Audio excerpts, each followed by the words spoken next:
Gather your ingredients. In this video, I'm going to show you how to make sourdough super quickly using a stand mixer.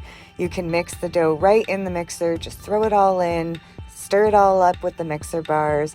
Then you can let it sit in the mixer between stretch and folds, turn on the mixer, stretch and fold it for a minute, rest, stretch and fold, and then you're going to carry on with the regular beginner bread recipe or level 2 hydration recipe that we usually use, and I'll put that link in the description for you. But this video, it's 2 minutes long, and if you watch all the way to the end, it'll show you all of the different steps. I'm using the Bosch stand mixer. I love it. They've given us a $20 off coupon for people who watch the Sourdough for Beginners channel or are members of the Sourdough for Beginners group on Facebook. So definitely check the description. I'll also have it linked throughout the video here and there.